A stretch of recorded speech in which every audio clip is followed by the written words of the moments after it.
Welcome to MacroHive Conversations with Bilal Hafiz. MacroHive helps educate investors and provide investment insights for all markets from crypto to equities to bonds. For our latest views, visit macrohive.com. So greetings and welcome, George. It's fantastic to have you back on the podcast show.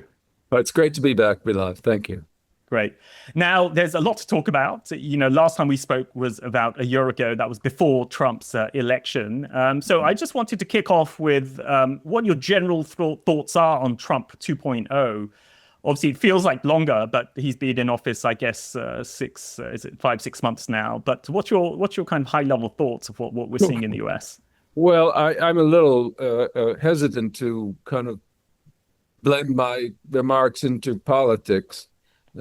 I certainly have sentiments, and they're not very positive, but I won't pretend that they're necessarily those of just an economist reacting to his economic policies. For what it's worth, I think those are pretty dreadful. I think the trade policy has been a disaster, but I'm also very unhappy with his treatment of immigrants.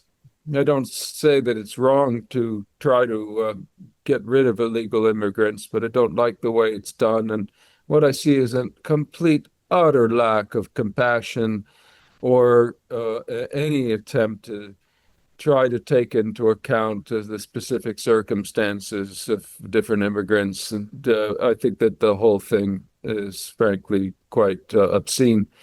But none of these statements are meant to imply counterfactuals. One could always imagine a situation where the other person is worse, but I'm finding that rather difficult to do.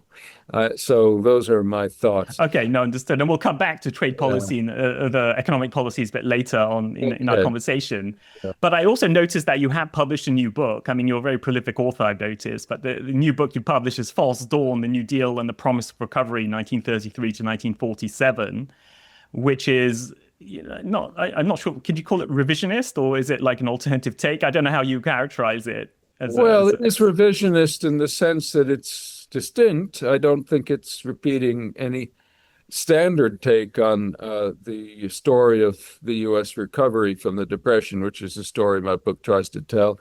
Of course, I think it's different from anything that's extant. Otherwise, there'd be no point. But I think that it would be a mistake for people to assume that it's revisionist in a particular way that they might anticipate. It is instead, I think, got enough distinct novel arguments in it to annoy almost anyone, but also to inform almost anyone. It does try to acknowledge the good points of the New Deal, but it also attempts to muster all of the relevant research to assess just how much it helped and how much it hurt the economy's prospects for recovering quickly from the 1929-33 collapse. So it's novel in a lot of ways, and it's not revisionist in any standard way. Because, of course, what you have with the Great Depression and the New Deal, you have two extreme views that are quite popular. One is that the New Deal just solved everything, got us out of the Depression, which is quite ludicrous, frankly. You only have to know the basic statistics to know that the New Deal was over way before the Depression was. The other has the New Deal doing just awful things and holding back things 10 years, and it's also got its problems. So I try to come up with an assessment that steers clear of these very extreme views that only see one side or the other side of the New Deal ledger. Okay, no, understood. And I think it's relevant today for a number of different reasons. One, I think, is that many people view what the Trump administration is doing is to unwind all the New Deal policies that FDR first put in place over his tenure. So there's this kind of a parallel. That all these institutions were put into place during the New Deal, and Trump in some ways is just unwinding all of those. So there's this kind of reversion there. And then the Yeah. other interesting Well, thing I would just say is in terms of executive control, FDR yes. seemed to take a lot of executive control over that period, and so is Trump today. So what Yeah. do you say to that? Is that like both those points, are they an interesting kind of framing or Well, not? first of all, I want to make clear my book is only about the recovery and what the New Deal contributed to recovery. Famously, Roosevelt said that the New Deal had three components: recovery, reform, and relief. Relief is giving people emergency jobs or otherwise providing them sustenance if they're unemployed. Now, uh, it's true that Trump has gone after some of the reform programs, which are the more long-lasting results of the New Deal, the elements of the welfare state that grew out of that period. On the other hand, I don't think he's making government any smaller. He's making it much bigger in many respects. Hence the tendency for spending and the deficit to get worse, not better. And the newest legislation looks like it'll definitely make it worse, if not quite as much worse as some people are saying. So but you're quite right that as much as to the extent that you could portray Trump as an anti-New Dealer, he's certainly not anti-executive power, and he has in common with Roosevelt that he's claiming a great deal of authority and using it as broadly as conceivable. And we haven't really seen anything quite like that, I think, since the 100 days of Roosevelt. So there are some parallels. I think, though, from a policy point of view, I think the most interesting and most disturbing parallels have to do with two things. First, the tariff policy, which seems to repeat not a New Deal policy, but the SmootHawley tariffs that were implemented under the previous Hoover administration. But the other thing that is borrowed from the New Deal is a version, if you will, of what Roosevelt called bold experimentation, which is doing a lot of things, trying a lot of things to the point of creating an environment of extreme business uncertainty about the future, extreme uncertainty, not just for business, but for others.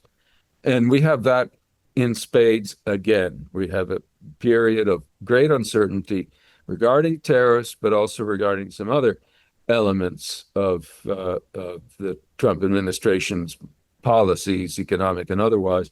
So Trump is a very mercurial figure, and you just don't know what he's going to do next. So that kind of thing is not good for economic prosperity.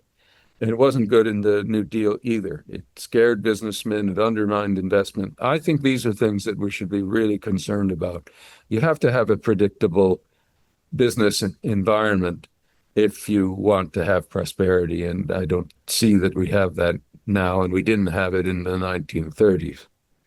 Yeah, that was interesting. I found in your book this whole idea of confidence and stability of policy. Because there is this notion of animal spirits. What Keynes Yeah. talked about. And I mean, maybe for non-experts, there's this impression that one of the FDR, what he did during the Great Depression was to do these big programs, save the banks, and then do public work programs, and that sort of raise everyone's animal spirits, and then that led to the recovery. But you kind of make a more nuanced. Well, you disagree with some elements of that more directly. Yes, that's right. Well, certainly some New Deal programs, particularly the resolution of the banking crisis at the very beginning of the New Deal, which was actually a team effort between the new Roosevelt administration and the outgoing Truman administration. Those things helped quell panic, and to that extent helped to begin a revival of business confidence. But subsequently, over time, many other New Deal policies, often heaped one on top of the other, changed things in the other direction, creating a great deal of uncertainty about where policy was heading. And there was on top of that a lot of hostility towards business.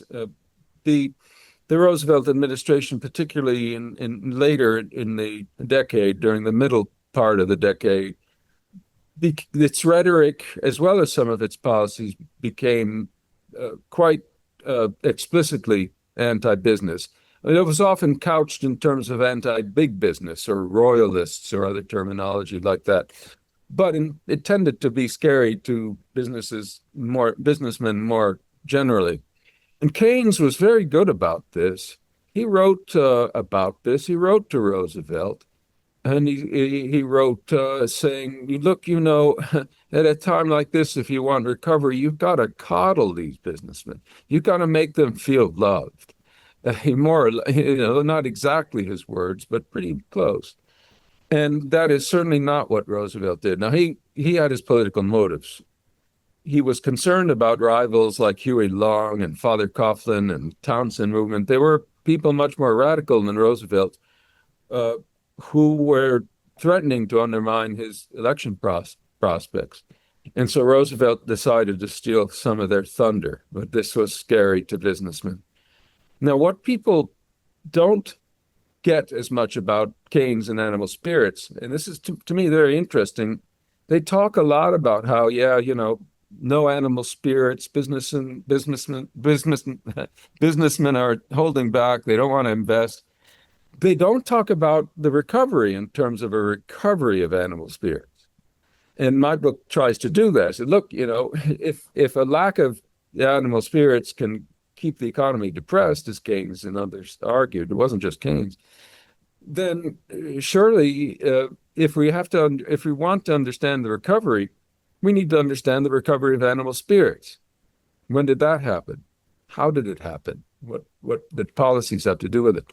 So that's a big part of the last part of my book, when I'm trying to explain what really got us out, is talking about how changes that took place, particularly during World War II, helped to rebuild business confidence that had collapsed in the previous decade.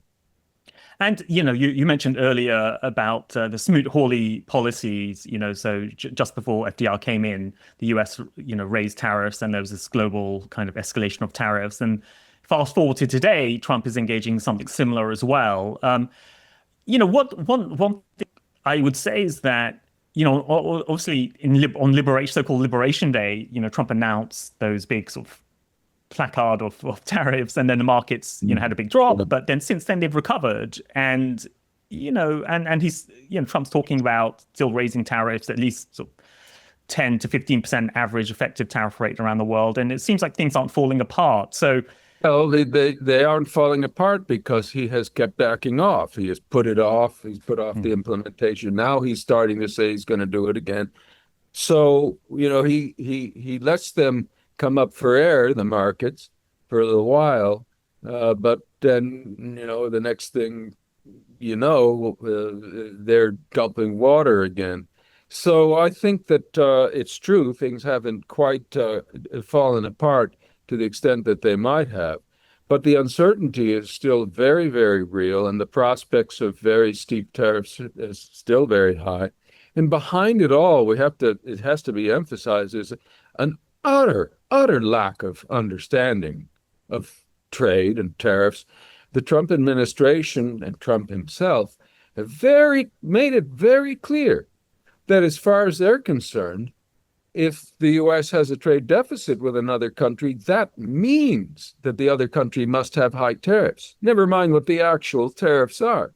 And that means that we have to retaliate against them. So we're retaliating against countries with 2% tariffs with 25% tariffs, as if they could do anything to satisfy us, as if they were able somehow to make all those trade deficits go away, when they're fundamentally not a result of tariff policies. So this is just never going to come out well.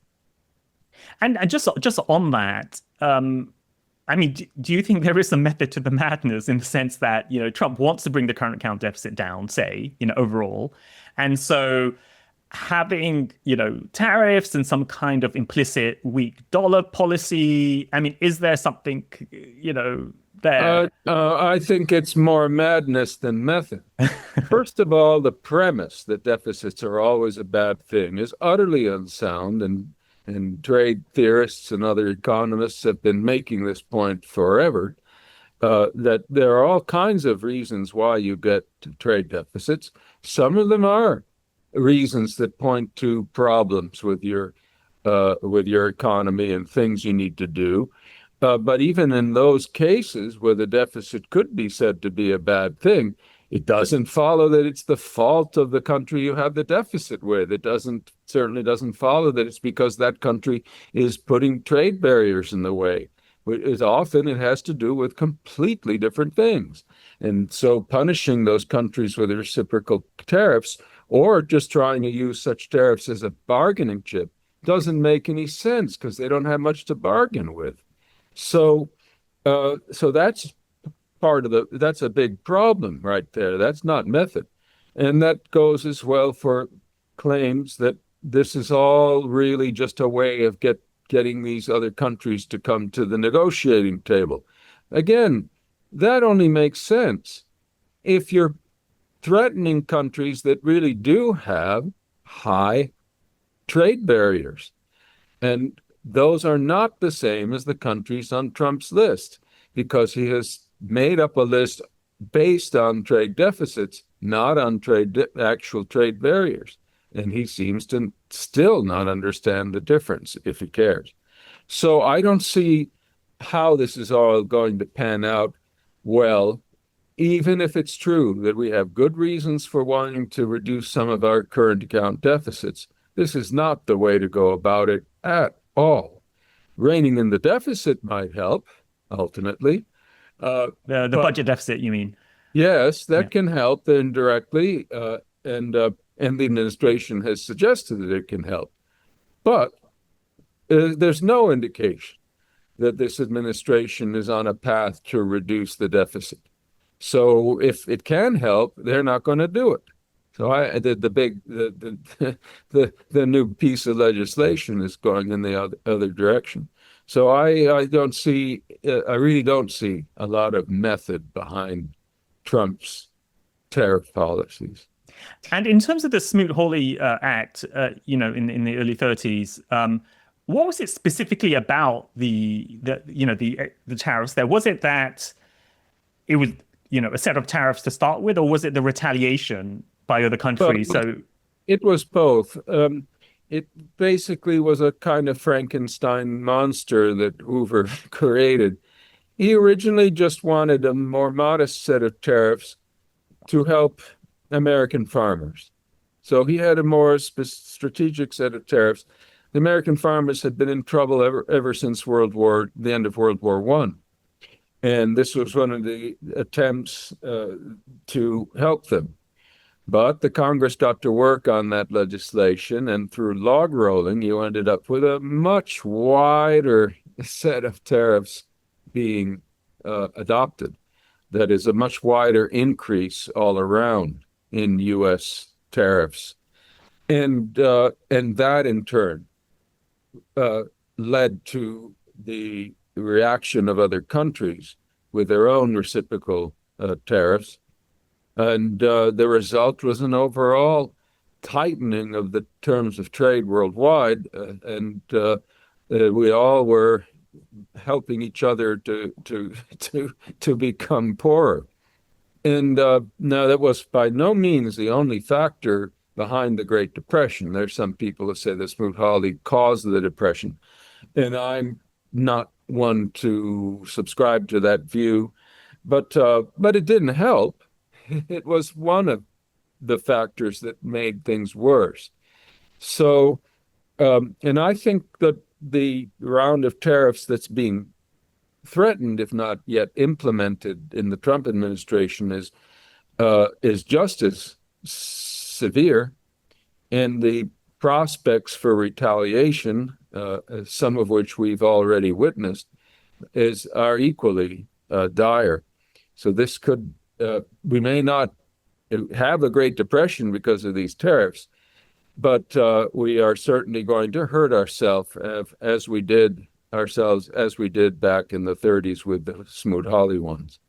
And just in terms of the economic consequences of tariffs, when I speak to investors around the world and economists, the consensus seems to be that it leads to an economic slowdown.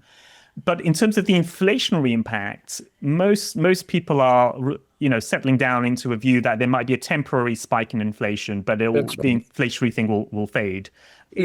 That's correct. Yeah. So tariffs are certainly going to reduce output Okay. worldwide, and the reason is they're a kind of tax.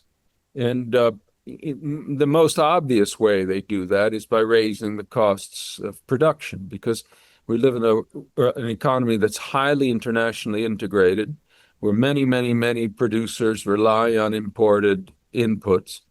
And so if those are subject to higher taxes, their costs of production go up and prices will go up, though not persistently.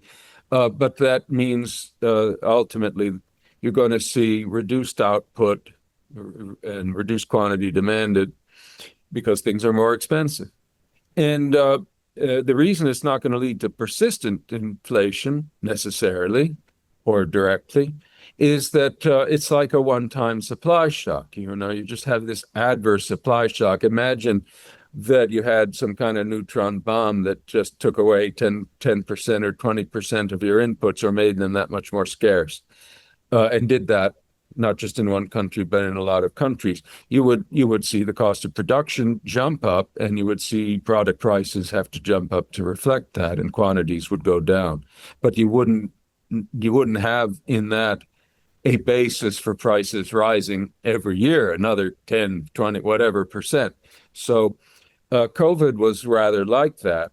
But it all depends now on how the monetary authorities react and how fiscal policy react. If those things respond in a highly expansionary manner, then they could turn what would just be a one-time jump in prices into a more persistent increase. But it won't happen unless fiscal and monetary policies respond in a way that allows it to happen. And that can certainly happen. There's a great temptation for the fiscal and monetary authorities to try to stimulate the economy whenever there's any kind of adverse supply shock. They could also act the other way. They could also say, well, we don't want to let the price level go up, so we're going to tighten monetary policy. That has its own adverse consequences. So the best thing they can do, the Fed especially, is see through this and just let the tariffs do all the damage they're going to do without exacerbating the damage. Yeah. And a related kind of point is around the so-called neoliberal order that we've had. I don't know how you want to sort of coin the expression, but let's say neoliberalism since the 70s.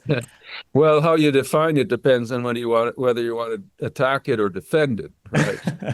But anyway, I'll take whatever you Yeah, this definition. expression, I guess, is like this notion that since the Reagan years, or maybe sort of the latter part of the 70s, we moved to this environment of less capital controls, Mhm. global rules, IMF, World Bank as kind of the intermediating sort of bodies, to kind of make sure that everything kind of, works well. Kind of this whole globalization sort of narrative, however you Mhm. want to call it. And so now we're in some ways sort of reversing that, so trade, we got tariffs, Yeah, US is becoming more, uh, isolationist, you could say, isolationist. or Yes. more, aggressive towards its trade partners, even its allies, into whether Yes. it's NATO, trade agreements, everything, it's all breaking down. So, Yeah. how would you characterize this transition we're going through?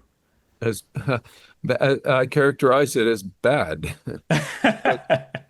All those things you're describing under the rubric of neoliberalism, it's just greater global economic cooperation. That's what it Yeah. is. Greater exploitation of trade opportunities, greater division of labor. All these things contribute to prosperity. They do make for a marketplace that can be more volatile. They mean that if you truly have an open economy, if other countries, for example, China and India, start to change their policies, they become much more industrialized, they become more competitive. The U.S. is going to feel that, and we're going to have our own structure of economic activity change. And this creates a lot of anguish and turmoil. It's not easy to be part of a global economy, but you get more long-run prosperity at the cost of a lot more volatility as far as which industries are prospering and which ones are shrinking at any time. You're going to have a more dynamic economy in that sense. So what we're moving toward, I think, is a more autarkic economy where we're moving away from the advantages of globalization and cooperation, and we're putting up barriers to immigration, barriers to trade. And in the long run, this might create a greater sense of security among certain sectors. It's a more protectionist model, but it also is going to be one that means that we're less prosperous in the long run than we might be. And of course, anyone who knows economic history at all knows that in the long run, the best bet for solving your problems and making people better off is allowing the economy to get richer and to grow. That rising tide ultimately does tend to lift most boats, if not all boats, whereas protectionism protects certain sectors of the economy, but ultimately exposes everyone to reduced opportunities to getting out of economic trouble. And in terms of historical parallels, I mean, some have talked about the Andrew Jackson era in the late 1800s. Mm-hmm. This kind of spoil system, tariffs and things like that, more kind of interventionist as well. I mean, do you think that's a fair parallel, or is there a certain historic episode that you kind of have in your mind in terms of a template for us today, or is there no obvious parallel? It's very hard, of course, to make these comparisons without, of course, inviting people to point out how imperfect they are, and they're always going to be imperfect. But I suppose Andrew Jackson is about as good as you can do. If you had to come up with one past president who resembled in certain ways, some of them more superficial than others, what we're seeing with Trump, I think that wouldn't be a bad comparison, though I also think that like anyone, it's not exactly a reliable parallel. We can't predict what Trump is going to do based on what Jackson did, but there are some similarities. One similarity, of course, is the parallel between Jackson's war against the Second Bank of the United States and Trump's war with Jerome Powell. That's a parallel that I think you can push pretty far. Beyond that, things get they get a lot more complicated, and it's very easy to oversimplify. So I wouldn't want to lean on this too much. And well, let's extend that thread on the Fed today. There seems to be this standoff between Powell and Trump. I mean, Powell's been quite resolute in terms of being relatively hawkish, at least compared to other central banks, as Trump has pointed out, at least compared to recent realized inflation. So, how do you see that relationship unfolding? Is there a possibility that somehow Trump could more explicitly politicize the Fed? I mean, Nixon did with Arthur Burns, we know from the tapes, so. Yeah, I think, first of all, there are two things we should recognize that are closely related. One is that the Fed has always been somewhat politicized. Okay. There's never been a time when the chairman of the Fed was not under pressure to a greater or lesser degree to have policies reflect the will of the president. Some have been better at resisting that sort of pressure, Others have been not very good at it at all. And of course, usually the chairs who are appointed by a particular president are expected by that president to be more malleable, that is, to be more willing to do what they want. Uh, Powell has indeed defied Trump's desires. Uh, and I think that the long run consequence, of course, is that Trump's going to put somebody in his place. I think this is not a good thing. That is, I think it is that Trump's much more aggressive and explicit, overt attacks on the Fed and on Powell are not a good thing. It's not great when they do it behind the scenes either, but I think here you have a very direct challenge to the principle of central bank independence. And that's the second thing I wanted to mention. We don't have that much real Fed independence, but precisely because there isn't much, what's there is worth keeping because it does serve a purpose. It serves a purpose.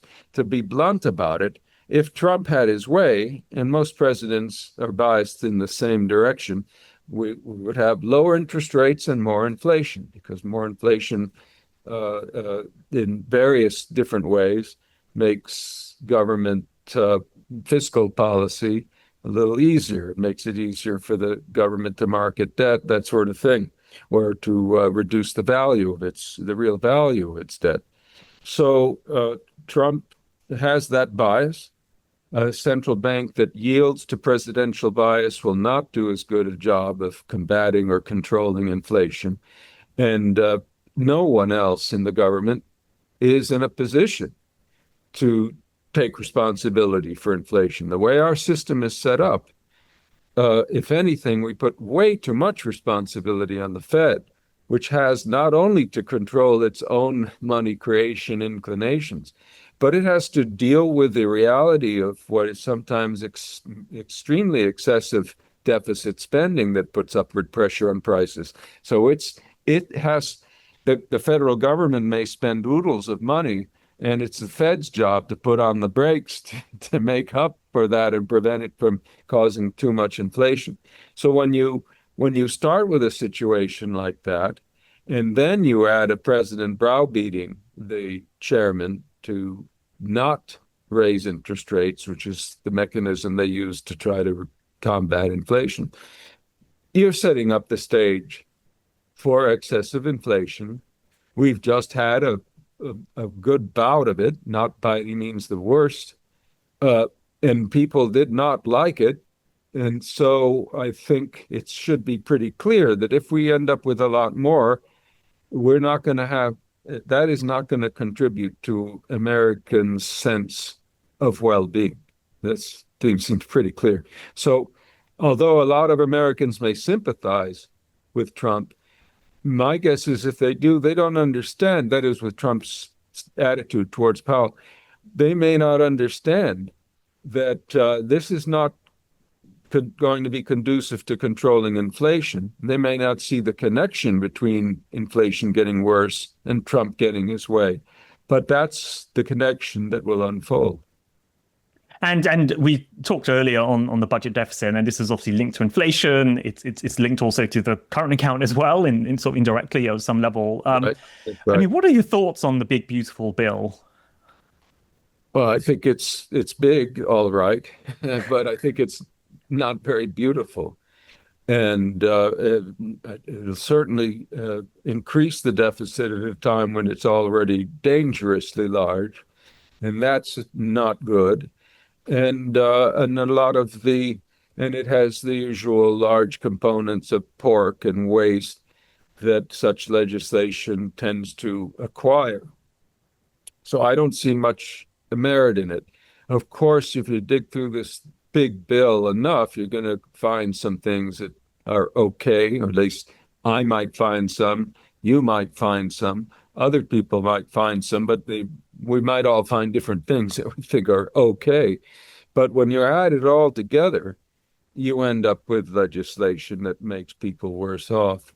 So I'm not a fan of this bill. I think it was irresponsible, very irresponsible, for Republicans to support it.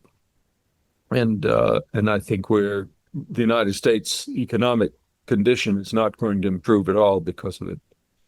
I mean, if you if you look across the world, there's a push to become more fiscally active. At the very least on the defense side, there's pressure on countries to increase their fiscal deficits, and it feels almost like countries have become more confident about being lax on fiscal policy since COVID, because it kind of worked then, so to speak. And so it seems like it's a lever that many more countries are comfortable in using.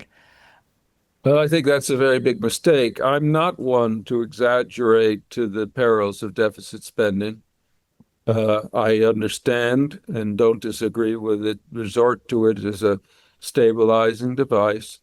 And I understand as well that many conservatives have exaggerated in the past the risk of falling off a fiscal cliff, so to speak, at one time or another.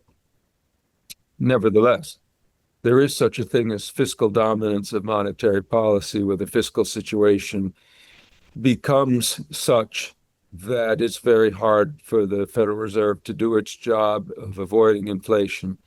And we are very much flirting with that sort of situation, to put it mildly. This is not the time to be augmenting the deficits still further, not in the United States. Some other countries may be in a better position to do so, but we are not. Our situation makes us one of the countries that really has to be striving very hard to put some limits on deficit spending and to get it back under to reasonable levels, get the debt to GDP ratio back down to something more sustainable, because there are limits. It isn't the case, as some people argue, that, oh, well, we never have to worry about not having enough money. And here I'd like to criticize the modern monetary theorists, because they're constantly reminding you that the government's never going to run out of money. And then they have a footnote saying, well, of course we have to control inflation. Well, okay, right now, to control inflation, the government has to stop having big deficits. And in terms of fiscal dominance, I mean, how do you know whether you're at that point of fiscal dominance? I mean, is it one of those things, like it just happens? Well, there are some learned analytical studies of this question, and it gets kind of complicated, that is, analytically, to show exactly what the circumstances are. Suffice to say that quite a few people who have studied the matter carefully believe that we are in danger of flipping over to a situation of fiscal dominance of monetary policy. And that's why I think that we really have to be serious about combating the deficit, and that any legislation like the big, beautiful bill that looks like is going to contribute to it being larger is very irresponsible at this time. There have been other times in the past where we could afford to have higher deficits and more debt, but I don't think we are there now. And on the dollar, I mean, do you have a view on the dollar? There's some talk that maybe the dollar will lose its dominant international currency, sort of reserve currency status.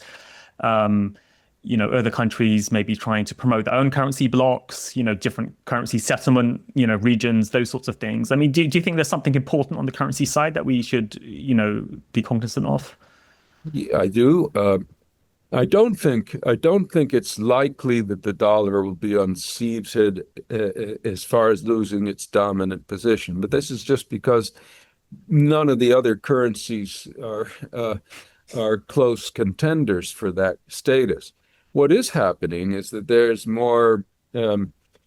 less concentration in the dollar. There's a diversity and diversification of reserve currencies, and so the dollar's percentage is falling, though it's still the dominant invoicing currency for most international trade by far.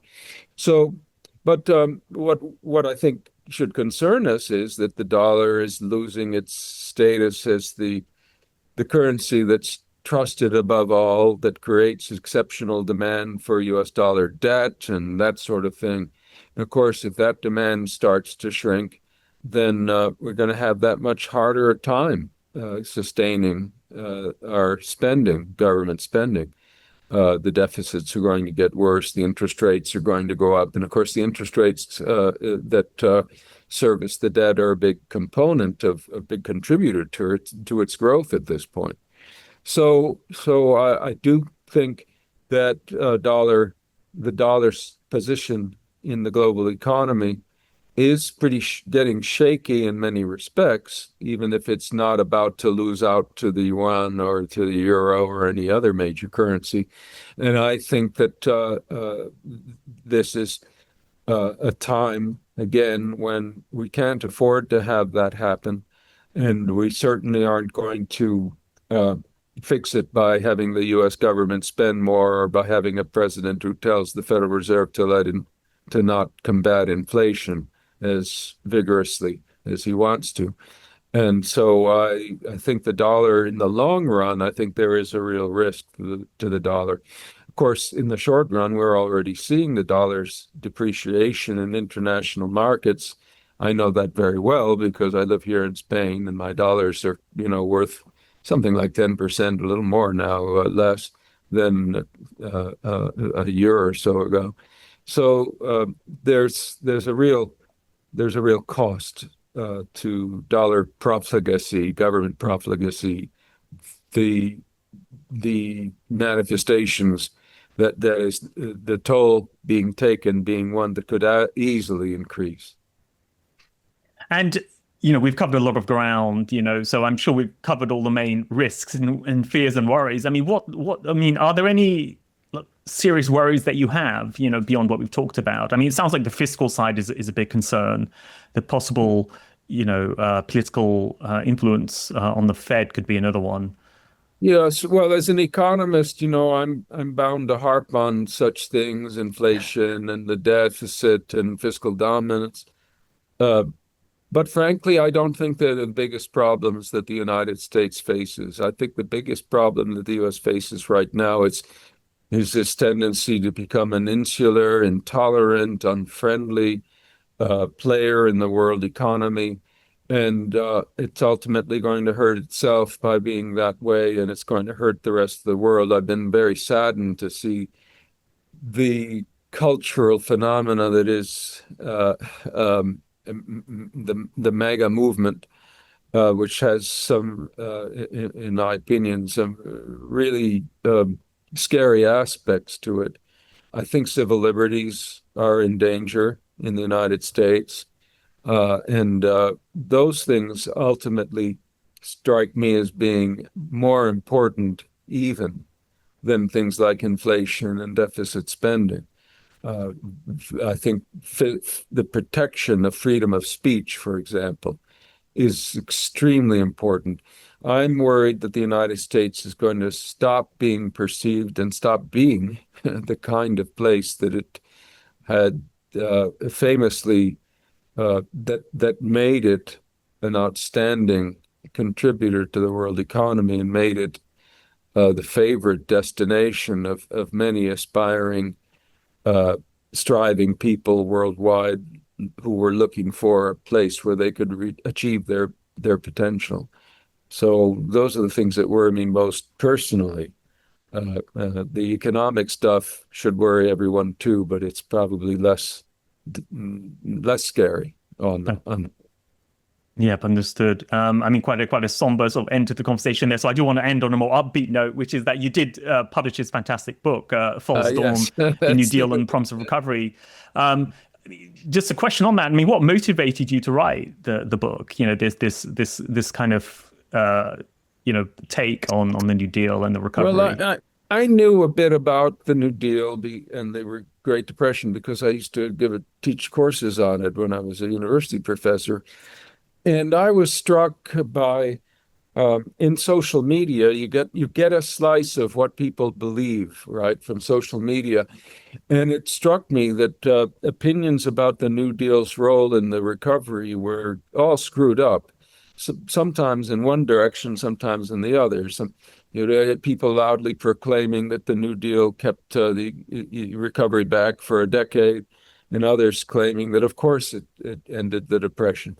So it occurred to me when I thought about this and looked into the literature, there was no book that was all about how the U.S. really recovered and what the New Deal's role in recovery was. A lot of books about the Great Depression, but not just focusing on recovery. So I thought, well, gosh, it turns out I could write a book that doesn't just repeat what other people say, doesn't cover the same territory, and try to write one that assesses the New Deal's contribution objectively. And even though I have these, classical liberal sentiments and background, I really, really tried my very best to set them aside long enough to become a fair critic of the New Deal as a recovery program. And I ended up, among other things, finding that Keynes was one of the good guys in this story. Keynes is kind of a hero in my book. Now, all the libertarians are going to just absolutely hate me for this. But if you look at Keynes's advice to Roosevelt and elsewhere during the Depression, you may not think it's the best advice in the world, but it was a lot better than what the New Deal actually did. Most of his criticisms of the New Deal were very sound, and most of his recommendations would today be considered quite normal. Yes, he did want the government to spend more on more, to have bigger deficits.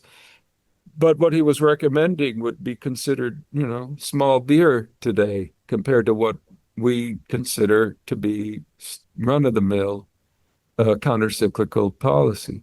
But he didn't want to do a lot of the things that were done during the New Deal. He didn't agree with a lot of the programs that I concluded myself held back recovery. So anyway, I mention all this about Keynes because I think if I were just trying to be a cookie cutter libertarian critic of the New Deal, I would repeat the usual story that Keynes was part of the problem. He wasn't. And so at least to that extent, I think I've been able to set prejudice aside. That's fantastic. That's excellent. And finally, what's the best way for people to reach out to you if they wanted to follow your work more generally, aside from buying the book, of course? What's the, how can they engage with you? Well, of course, I'm active on Twitter, though I don't know how much more active I'll be because I'm actually retiring at the end of this month from Cato, where I've been employed for about 12 years now. And so I may still be somewhat active. But they can find my work, a lot of my work on the internet, not the books, those you have to pay for, but they can find a lot of essays at Cato and elsewhere that are free. I hope that won't be considered their only merit. But I'm out there on the web, easy enough to interact with through my readings, and to some extent on social media. No, that's fantastic. So with that, thanks a lot, George, and keep up the good work even in retirement as well. Thank you, Bilal. Anytime I can be on your show, it's a pleasure. Thanks for listening to the episode. Please subscribe to the podcast show on Apple, Spotify, or wherever you listen to podcasts. Leave a 5-star rating, a nice comment, and let other people know about the show. We'd be super grateful. Finally, sign up for our free newsletter at macrohive.com/free. That's macrohive.com/free. We'll be back soon, so tune in then.